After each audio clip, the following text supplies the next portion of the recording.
সত্য কি? ভাগবতী প্রথমেই বলছেন সত্যম পরম ধীমহি।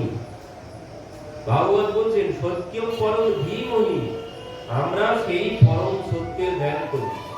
তো সত্য কি? সত্য একমাত্র ভগবান নাম। রাম নাম সত্য বলি না? ওই যে আমরা হয়তো বলি না, কিন্তু উত্তরপ্রদেশের দিকে তারা ওই যখন সব দেহ নিয়ে যায় তখন কি বলে? রাম নাম সত্য, কৃষ্ণ নাম সত্য। তো নামই একমাত্র সত্য। ওই নামের ধ্যান করতে হবে, ওই নামের আরাধনা করতে হবে সর্বক্ষণ। খাইতে শুইতে যথা তথা নাম লয়, দেশ কাল নিয়ম নাস্তি সর্বসিদ্ধি হয়। এই নামই হচ্ছে পরম সত্য। এই নামের ধ্যান করতে হবে। নামের মহিমা দেখুন। কতদিন কারা কারা ছিলেন এখানে পাঠে? প্রহ্লাদ মহারাজের কথা শ্রবণ করেছেন তো? প্রহ্লাদ মহারাজ বলছেন, হিরণ্যকশিপু প্রহ্লাদকে বলছেন, প্রহ্লাদ আমি যে তোকে মারার জন্য এত চেষ্টা করলাম, তুই মরলি না কেন? বলতে পারবেন উত্তর এবার? প্রহ্লাদ আমি তোকে এত মারার জন্য চেষ্টা করলাম, তুই মরলি না কেন? প্রহ্লাদ উত্তর কি দিয়েছিল? প্রহ্লাদ চরিত্রের মধ্যে আসল কথাই এটি, আসল বক্তব্য হচ্ছে। প্রহ্লাদকে জিজ্ঞাসা করছেন পিতা নিজে, বলছেন প্রহ্লাদ আমি এত চেষ্টা করলাম মেরে ফেলার জন্য, তুই মরলি না কেন? প্রহ্লাদ উত্তর দিচ্ছে। দেখুন প্রহ্লাদ মহারাজ কি বলছেন। দন্ত্য গজানা কুলিসাতনিষ্ঠুর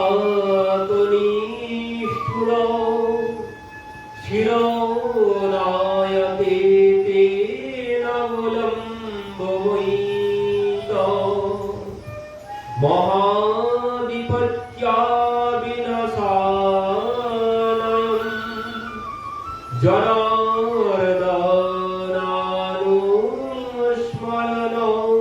ভাবো। কি বলছে সেই দেখুন প্রেম ভক্তি কি করে। প্রেম ভক্তি কি করে দেখুন। স্বয়ং ভগবান বলছেন এসে প্রহ্লাদকে, কি বলছেন দেখুন। बोले प्रभु प्यारे अंग कोमल तुम्हारे, दुष्ट असुरों ने मारे मम नाम एक गाने में, गिर से गिराया तुम्हें जल में डुबाया है, कष्ट पहुंचाया दुष्ट अग्नि के जलाने में, पुरसी लगाया प्रभु कहे बार बार, करुणा सर्प लागे करुणा दिखाने, मंजुला खार बिंद चूम चूम कहे क्षमा करो पुत्र मुझे देर हुई आने। স্বয়ং ভগবান ক্ষমা চাইছেন প্রহ্লাদ মহারাজের কাছে। কি বলছেন? মঞ্জুল মুখার বৃন্দ চুম চুম কহে প্রভু, ক্ষমা করো পুত্র মুঝে দের হুই আনে মে। বলছেন হে পুত্র প্রহ্লাদ, তুমি আমাকে ক্ষমা করে দাও, আমার আসতে দেরি হয়েছে, আর তার জন্যই তোমাকে এত কষ্ট ভোগ করতে হয়েছে। আমার জন্যই আমি আসতে দেরি করেছি। তাই কি করেছে বলছেন, বলে প্রভু প্যারে অঙ্গ কোমল তোমারে। ছোট্ট বালক নরম শরীর, তো বলছেন দুষ্ট অসুর মারে মম নামে কে গানে। তোমাকে তারা এত কষ্ট দিয়েছে কেন? শুধুমাত্র আমার নাম গাওয়ার জন্য।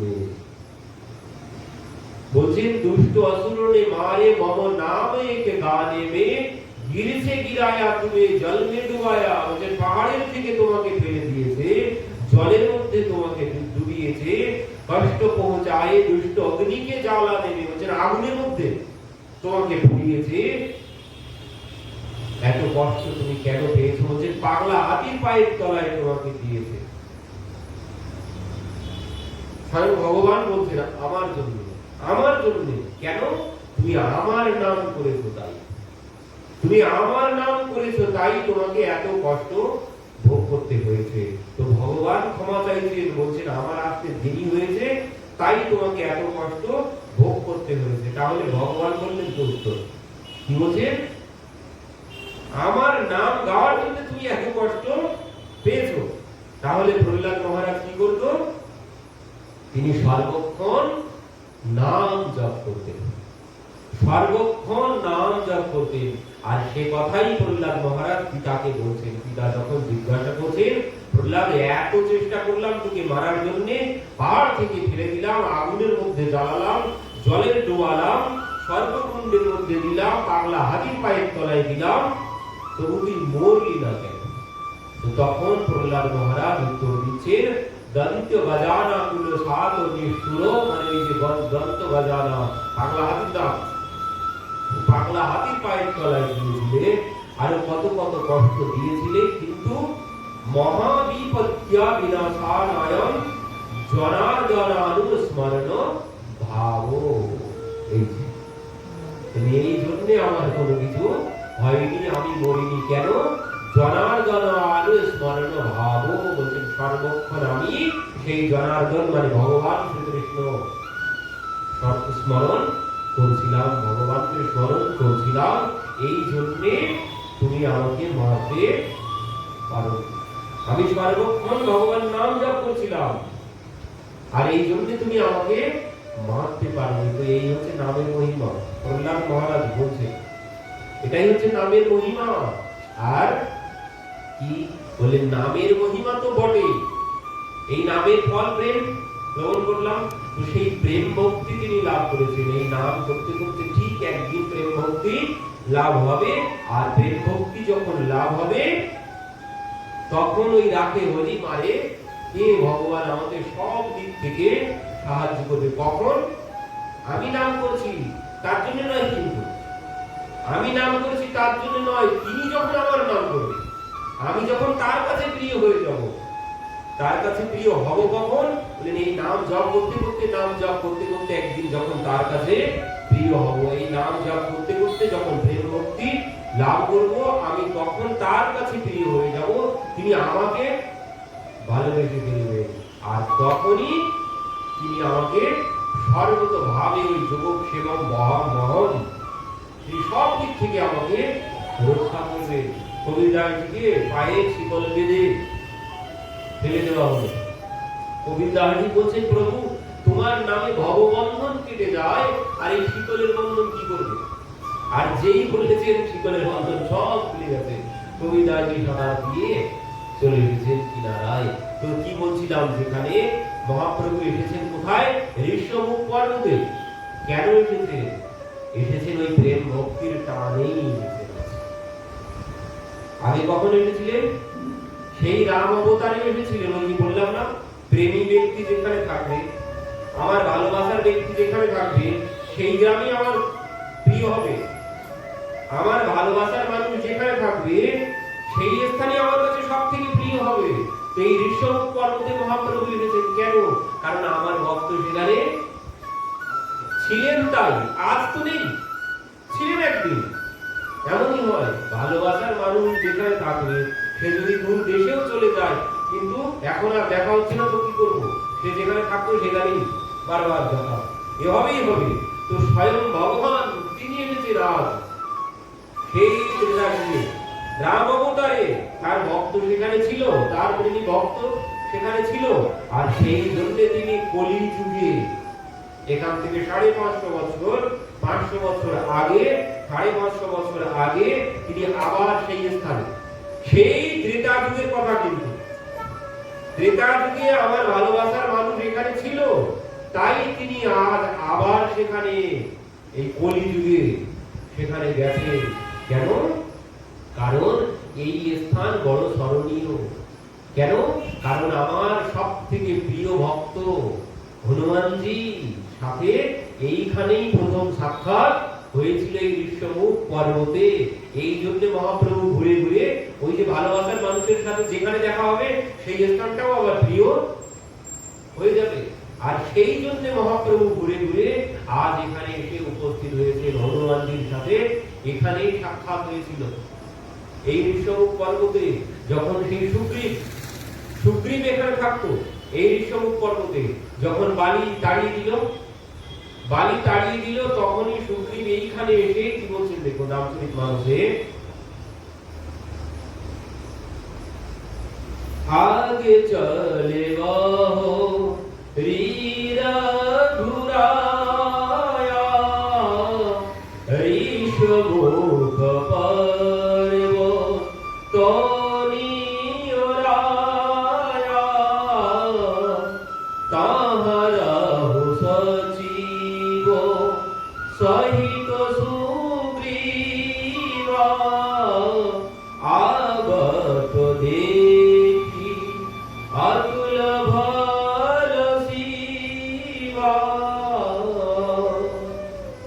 आगे चले बहुरी रघुराया ऋषमुख पर्वत नियोराया ताहराहु सचिव सहित सुग्रीवा आवत देखी अतुल बल শিবা। এই সেই ত্রেতা যুগে এই ঋষভমুখ পর্বতে প্রভু রামচন্দ্র লক্ষ্মণজি এসেছিলেন।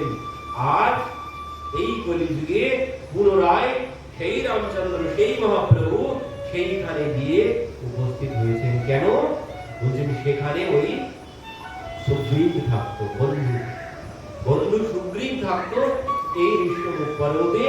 এই ঋষভমুখ পর্বতেই হনুমানজির সাথে সাক্ষাৎ হয়েছিল। এই হচ্ছে প্রেম ভক্তির ফল হচ্ছে যেখানে আমার প্রেমী ভক্ত থাকবে ও ভগবান ঠিক সেখানে উপস্থিত হয়ে যাবে।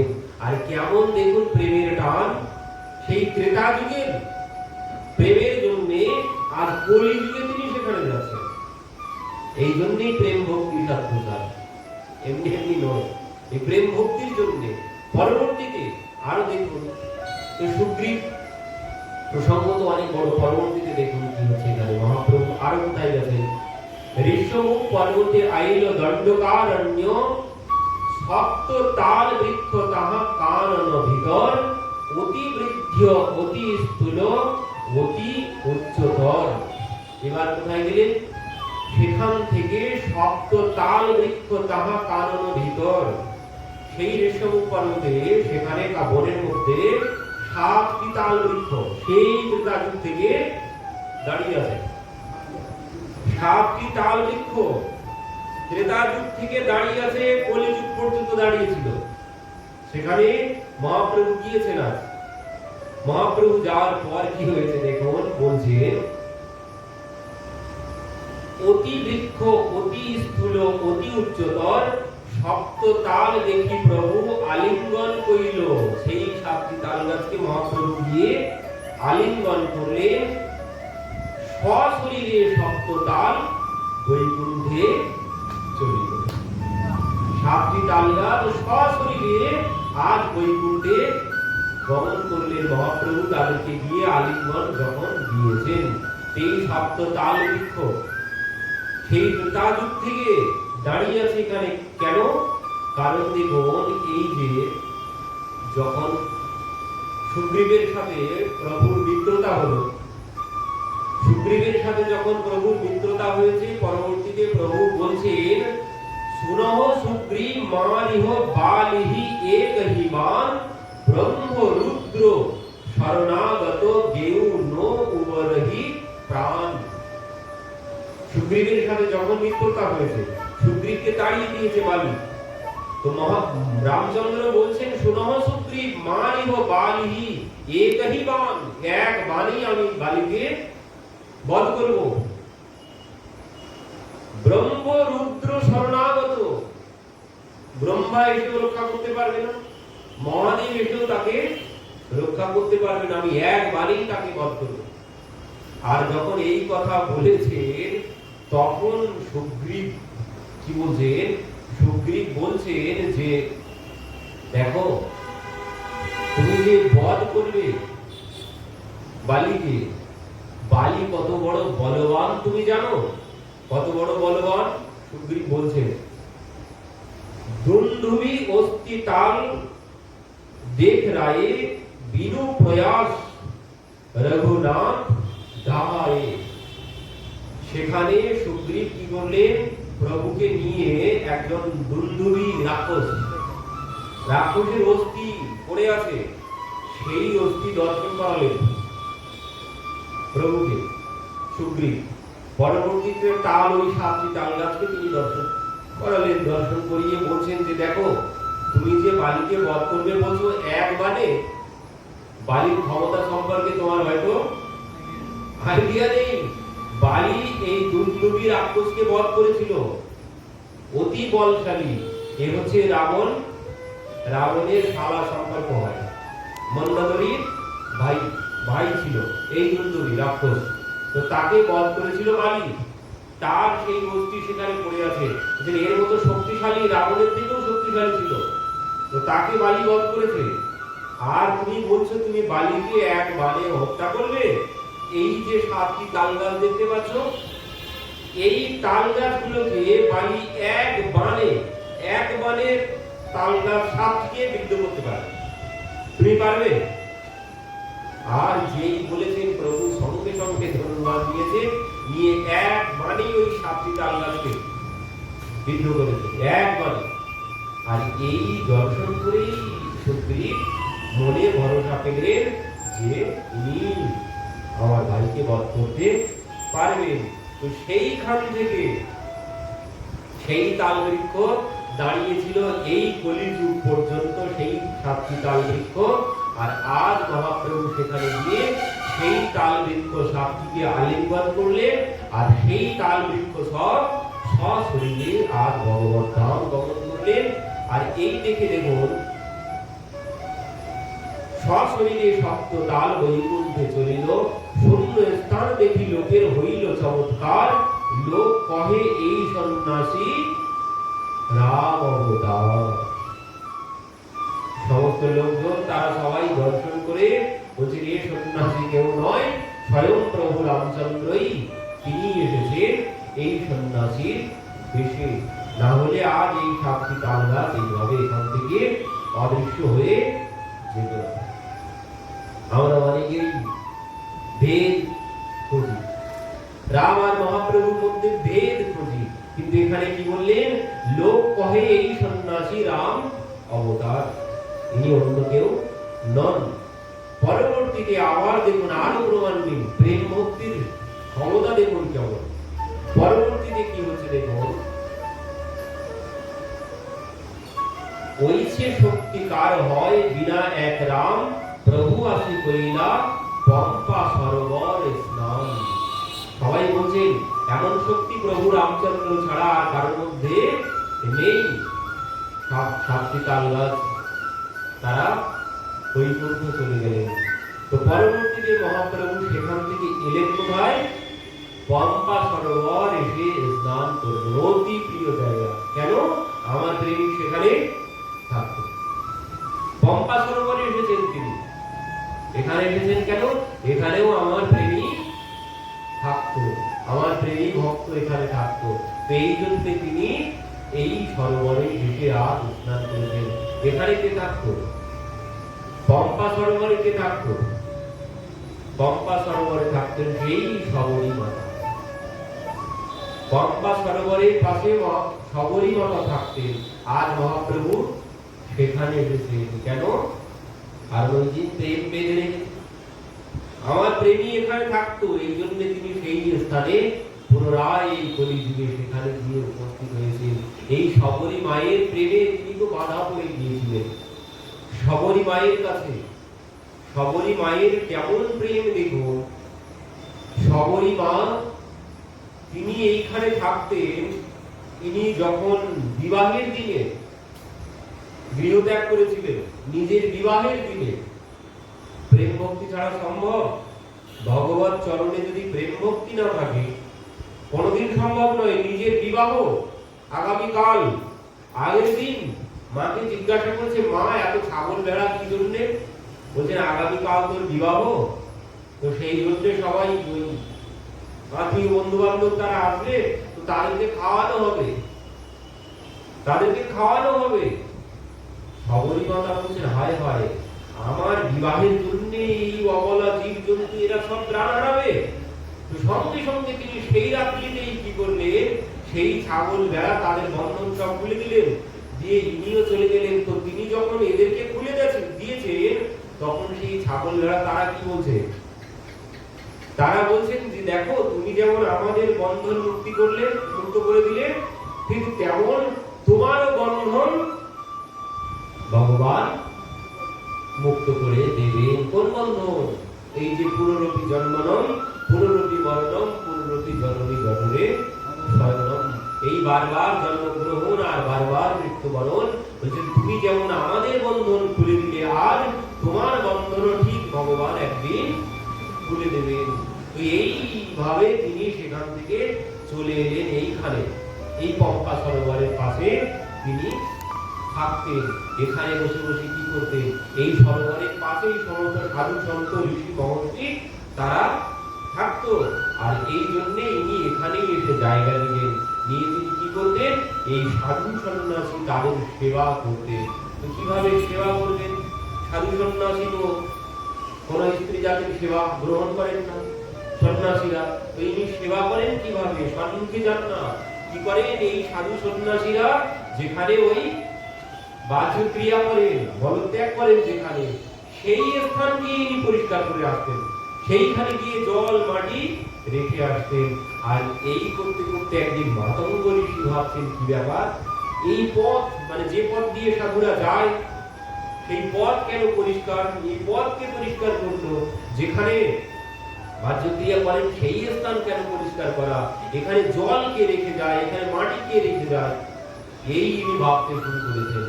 একদিন ভাবতে ভাবতে শিষ্যদের বলছে যে দেখো, তাকে তো দেখতে পাই না, তাকে তো দেখতে পাই না। একদিন কি করেছেন, রাত্রিতে মাতঙ্গ ঋষি রাত্রিতে গিয়ে শিষ্যদেরকে নিয়ে বসে আছেন সেইখানে, সেখানে বসে আছেন। আর ইনি তখন কি করেছেন, রাত যখন 2টো বেজেছে, রাত 2টার সময় সবরী মাতা কি করেছেন, ওই গলায় ঝাঁটা ঝুলিয়ে রাম রাম রাম রাম রাম রাম নাম করতে করতে তিনি চলেছেন, কোনো কথা বলেননি। এবার দেখলেন যে তিনি ওই সমস্ত পথ পরিষ্কার করছেন, তিনি সমস্ত জায়গা পরিষ্কার করছেন, জলের ব্যবস্থা করেছেন, করে 3টা বাজার আগে আবার ওখান থেকে চলে যাচ্ছেন। আর যেই চলে যাচ্ছেন, মাতঙ্গ ঋষি পথে বলে উঠেছেন কে, আর যেই বলেছেন সঙ্গে সঙ্গে সবরী মাতা তো ভয়ে লাফ দিয়ে উঠেছেন। তখন মাতঙ্গ ঋষি বাইরে এসে বলছেন, মা তোমার ভয় পেও না, তুমি বলো তুমি কে, তুমি এই সেবা কেন করছো? তখন সব বললেন, গুরুদেব আমি তো সম্মুখে যেতে পারি না, এই জন্য চুরি করে এই সেবা আমি করছি। তখন মাতঙ্গ ঋষি বলছেন, মা তুমি তো এই সেবা করে আমাকে জয় করে নিলে, আমাকে জয় করে নিয়েছো তুমি, আমার মন প্রাণ প্রেম ভক্তি সব আমি তোমাকেই দান করে দিলাম। তো সেখান থেকেই সবরী মাকে ওই পম্পা সরোবরে সবরী মাতা স্নান করলেন। পরবর্তীতে এই মাতঙ্গ ঋষি ওনাকে কর্ণে রাম নাম দিলেন। রাম নাম দেওয়ার সাথে সাথেই মাতঙ্গ ঋষির জন্য রথ চলে এসেছে, রথে করে মাতঙ্গ ঋষি চলে যাচ্ছেন। সবরী মাতা বলছেন, গুরুদেব আজ সবে মাত্র আপনার স্কুলে আমি ভর্তি হলাম, আর আপনি চলে যাচ্ছেন, আমার কি হবে? তো মাতঙ্গ ঋষি বলছেন, মা তোর কোনো চিন্তা নেই, এখানে বসে বসে নাম জপ করতে থাক, তোকে কোথাও যেতে হবে না, স্বয়ং প্রভু তোর কাছে চলে আসবে। আর এই ভরসাতেই সবরী মাতা সেইখানে ওই পম্পা সরোবরের তীরে মাতঙ্গ ঋষির আশ্রমে তিনি বসে বসে ওই নাম জপ করছেন। এবার কি হয়েছে, গুরুদেব যখন চলে গেছে, তখন গুরুদেব বলে গেল যে রাম তোর কাছে আসবে, তুই এখানে বসে বসে নাম করতে থাক। এবার সবরী মাতা ভাবছেন, গুরুদেব তো বলে গেল প্রভু আসবেন, কিন্তু কবে আসবে তা তো বলে গেল, কবে আসবেন তা তো বলে গেল না, তো হয়তো আজই আসতে পারে। তো আজ যদি আসে, আমার তো কোনো ব্যবস্থা নেই, তাহলে কি করব? সঙ্গে সঙ্গে তিনি কি করেছেন, ওই বনে গেছেন, বন থেকে পুষ্প নিয়েছেন, বন থেকে ফল নিয়েছেন, নিয়ে কি করেছেন, পুষ্প এনে পথে বিছাতে শুরু করেছেন। ফল এনে ওই ফলগুলো খেয়ে খেয়ে দেখে রেখে দিয়েছেন, আমার রাম আসবে, আমার রাম সেবা করবে। এইভাবে কি হলো, সবরী মাতা আজ যায়, আগামী দিন আসে, আগামী দিন আসতে ভাবেন যে গতকাল আসেনি আজ আসবে, গতকাল আসেনি আজ আসবে। তো এইখানে কি হলো, 10,000 বছর কেটে গেছে, 10,000 বছর কেটে গেছে।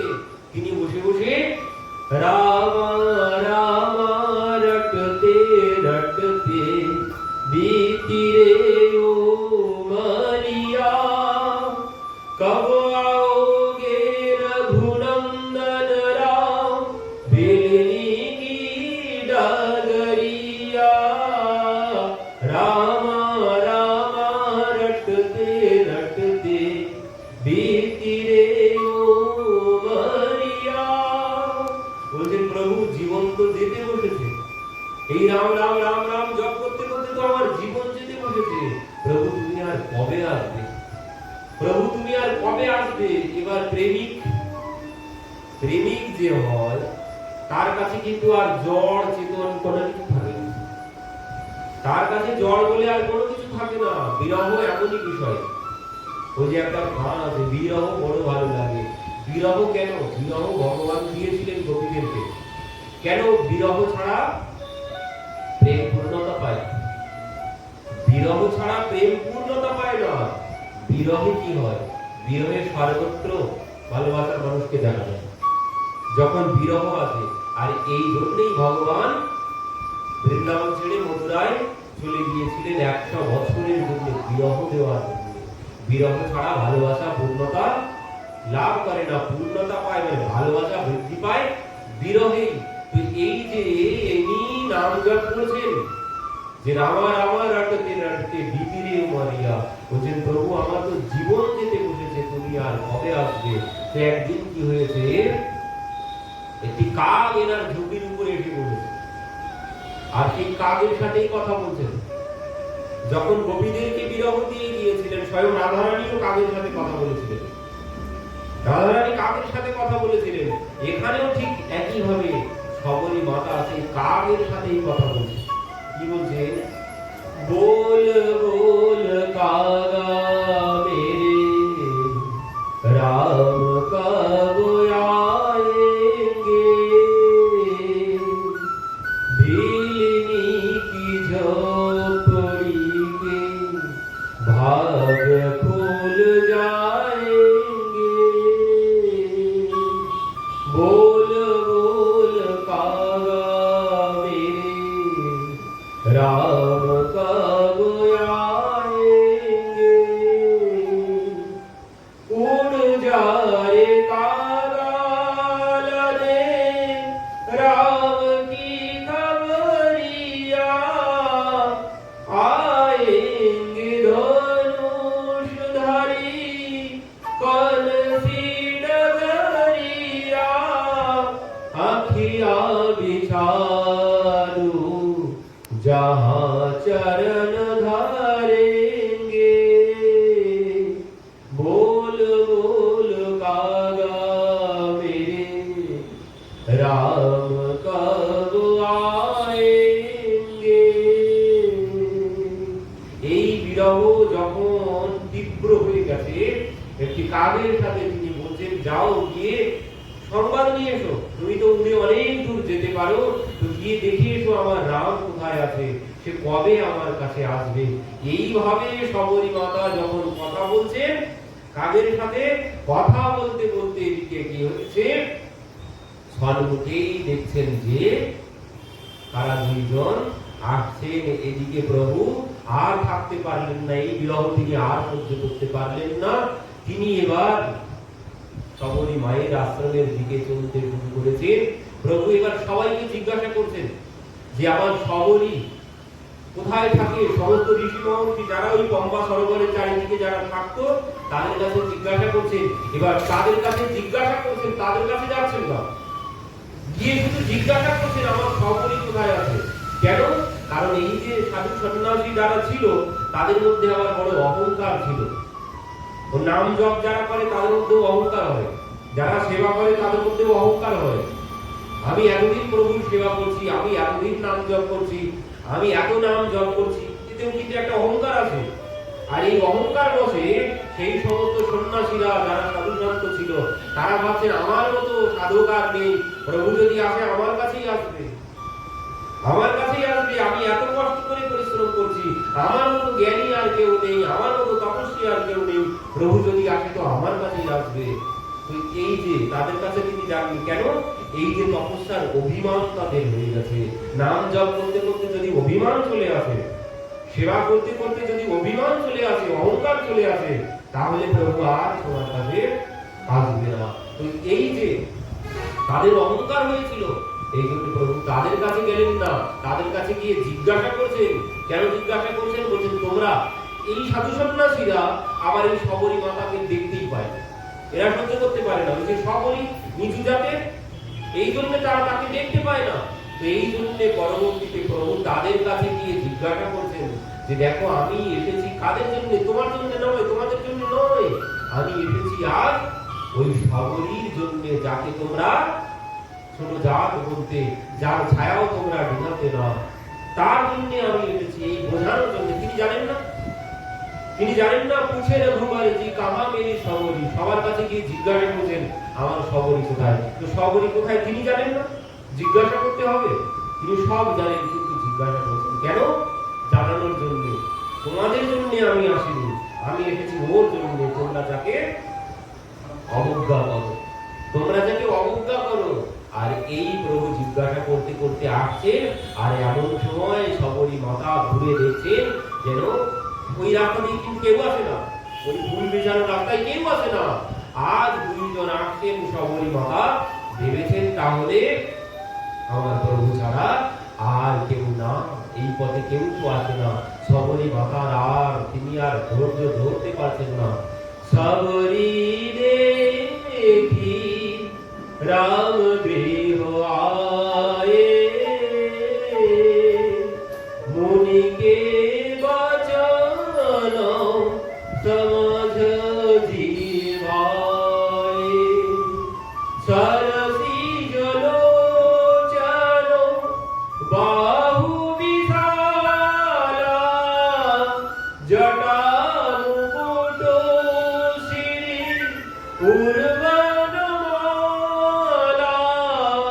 শ্যামগৌর সুন্দর দোভাই, শবরী পড়ি চরণ লিপিটাই, শবরী দেখি রাম গৃহ আই। শবরী দেখেছেন যে আমার নাম ছাড়া আর কেউ আসছেন না, তিনি দৌড়িয়ে গিয়েছেন। কি বলছেন? সরসীজ লোচন বাহু বিশালা, আজানুলম্বিত বাহু, জটা মুকুট শির উর্বনমালা, শ্যাম গৌর সুন্দর দো ভাই, শবরী পরি চরণ লিপিটাই। শবরী গিয়ে চরণে পড়ে অজ্ঞান হয়ে গেলেন। পরবর্তীতে প্রভু নিজেই শবরী মায়ের দুই হাত ধরে শবরী মাকে তুলেছেন, তুলে এবার শবরী মায়ের আশ্রমে, শবরী মায়ের মধ্যে আর কোনো জ্ঞান নেই, আশ্রমে আর নিজে হাত ধরে নিয়ে চলে এলেন। পরবর্তীতে সেই শবরী মাকে নবদা ভক্তির জ্ঞান তিনি দান করলেন। আর এই জ্ঞান দানের পরেই সাথে সাথে শবরী মাতা সেখানেই প্রভুর সম্মুখেই বসে থেকে, প্রভু বসে আছেন, শবরী মাতা ভগবত ধাম গমন করলেন।